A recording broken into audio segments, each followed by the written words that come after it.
Appétissant, n'est-ce pas? Lamberger, c'est aujourd'hui près de 49 milliards de ventes, dont 40 milliards dans les fast-foods. 85% des restaurants français en vendent, et pour 80% de ces restaurants, Lamberger est leur produit le plus vendu.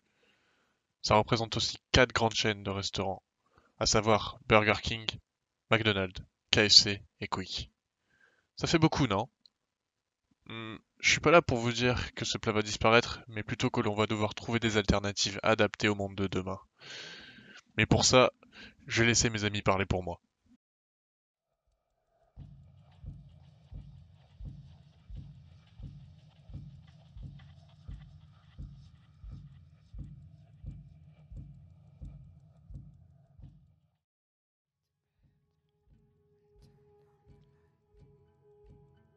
Aujourd'hui, l'être humain n'a jamais été aussi carnivore de toute son existence. Entre viande bovine, porcine, agneau, veau et volaille en tout genre, la viande est un élément quasi central de notre alimentation. Nous avons embarqué avec cette consommation de nombreux problèmes, tels que la question de l'éthique animale, la surconsommation énergétique, mais encore la mauvaise gestion de cette production. Des problèmes que l'homme se doit de résoudre dès maintenant pour son avenir et celui de sa planète. Dans un futur proche, il nous faut imaginer des alternatives à cette consommation carnivore trop excessive. Mais alors quelles sont-elles et valent-elles surtout le coup? Tout d'abord, la viande in vitro. Cela pourrait être résumé à de la viande artificielle qui répondrait surtout au problème de l'éthique animale. On reproduirait les cellules souches d'un animal, aujourd'hui producteur de notre protéine favorite, comme le bœuf par exemple, pour ensuite ne développer qu'uniquement son muscle et ainsi en avoir pour fruit un morceau de viande préparé, comme nous pourrions l'imaginer aujourd'hui, issu d'élevage intensif. Mais alors, quels sont les points forts et points faibles de cette alternative? En effet, dans ce cas, la question du respect de l'éthique animale est peut-être mieux abordée en ne produisant qu'uniquement les besoins de l'homme en viande, plutôt que d'élever une bête dans l'unique but de l'exploiter sans même respecter sa propre vie. En contrepartie de mon discours à l'instant, cette production de viande in vitro est très gourmande en ressources énergétiques. Pour reproduire les cellules, les démarches sont scientifiquement compliquées, surtout pour obtenir des résultats probants. Il nous est alors difficile d'imaginer une production carnivore basée sur cette idée d'in vitro. Une seconde alternative est alors envisageable, la consommation d'insectes dans notre régime alimentaire. Cela peut nous paraître étrange pour nous Européens, mais pour une partie de la population mondiale, faible tout de même, s'alimenter d'insectes ne correspond pas du tout à une anomalie. Cela possède d'ailleurs ses bienfaits, il s'agit d'une source de protéines fiable pour un élevage simple. Le problème serait d'adapter ce projet à une très grande échelle, car même en oubliant l'obstacle psychologique que peut représenter l'entomophagie pour certains, le monde entier n'est pas prêt pour un élevage intensif qui ne serait pas assez rentable pour les besoins de l'homme. En outre, il s'agirait d'un bon complément à notre alimentation. Mais alors, quelle serait la véritable réponse à notre besoin en viande? Bien, je pense qu'il s'agirait surtout de revoir la notion de besoin en tant que tel. La consommation en viande n'est pas tout à fait gênante, mais plutôt son abus et sa surproduction nous embêtent. Le problème de demain est aussi celui de la future croissance démographique trop importante. Alors pour nourrir ce monde de manière raisonnable, il va nous falloir réduire notre consommation carnivore et privilégier certains types de viande. Axer la plupart des productions sur de la volaille, moins gourmande en ressources, mais aussi en utilisant des compléments, comme ici par exemple les insectes. Sans oublier qu'il nous est possible de trouver d'autres sources de protéines telles que les œufs ou le poisson. Pas encore disparus.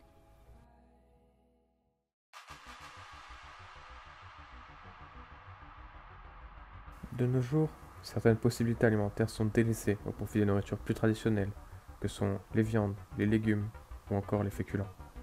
Ce système n'est pas viable pour l'avenir. C'est pourquoi, pour tenter de trouver des solutions pour l'avenir, de nombreux chercheurs s'attellent déjà à trouver des alternatives nourricières, comme nous avons pu le voir dans les chroniques précédentes. Mais est-ce que le véritable avenir de notre système alimentaire ne se trouve pas déjà dans nos assiettes? En effet, certains aliments, déjà présents dans nos assiettes, pourrait s'avérer être le véritable avenir de notre alimentation. Car, bien que cela nous demande de bousculer nos habitudes alimentaires, une modification de notre système nourricier est plus que nécessaire. C'est le cas des champignons, considérés comme une véritable possibilité, rendue viable par une étude menée par l'ONG WWF en coordination avec la marque Knorr en février 2019. D'abord, leur goût est délicieux, et ils ont une valeur nutritionnelle très importante, avec d'importants apports en vitamines B et D, ainsi qu'en protéines et en fibres, qui sont essentiels au bon développement du corps humain. Ils sont aussi une alternative intéressante vis-à-vis de la manière de les cultiver. C'est une espèce végétale qui ne nécessite pas de grands espaces agricoles pour être cultivée. Ils peuvent pousser dans des espaces délaissés, comme les caves, permettant à ceux disposant de cet espace de tenir leur propre exploitation fongique pour sa consommation personnelle, à l'image des potagers actuels. Il permettrait aussi d'utiliser des espaces délaissés aujourd'hui, en leur donnant une nouvelle perspective, car aujourd'hui, aucune culture ne peut y être implantée. De plus, les champignons ne nécessitent quasiment aucun entretien lors de leur pousse. Ils ne nécessitent aucun pesticide ni aucun engrais. Ils ont juste besoin d'un espace humide et peuvent s'appuyer sur des déchets organiques tels que le compost ou le marc de café pour se développer. Ce qui les lie à une optique de réduction des déchets ménagers, ainsi qu'à un respect de l'environnement par une réduction des intrants chimiques utilisés encore trop souvent de nos jours dans les cultures et qui ont un véritable impact négatif sur nos sources d'eau et donc sur notre santé.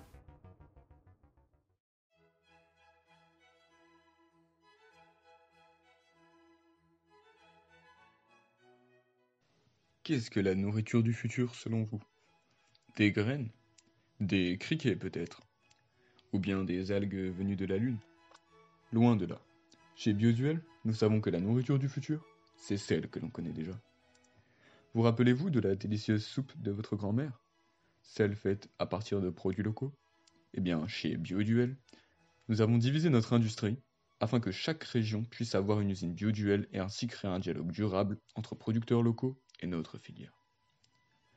Les pluricultures bio de nos producteurs locaux permettent de prendre soin des sols, soin de l'environnement, soin de votre assiette. Revenons à l'essentiel. La nourriture du futur, c'est celle que l'on connaît déjà. La nature, notre futur. Bioduel.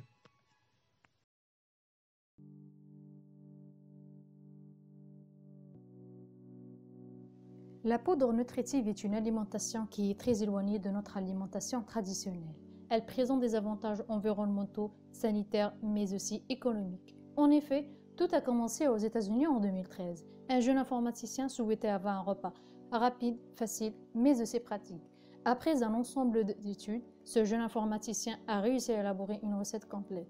Il s'agit d'une poudre diluée dans l'eau. Cette poudre constitue un repas complet au fait qu'elle contient tout ce dont le corps humain a besoin, comme vitamines, calories et minéraux. Le fromage vegan, comme son nom le sous-entend, est un fromage à base de végétaux. Ils imitent à la perfection la texture et l'apparence des fromages laitiers, sauf qu'il ne contient aucune once de lait animal. En effet, il est fabriqué à base d'ingrédients 100% végétaux. Le fromage vegan est bon pour la santé, au fait qu'il est très digeste grâce à la présence des oléogineux. Par ailleurs, il ne contient pas de cholestérol et il est composé uniquement de bons gras.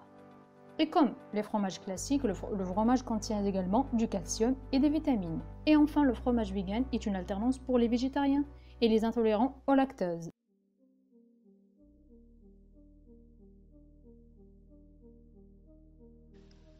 Les ressources en eau se feront probablement plus rares au fil des années.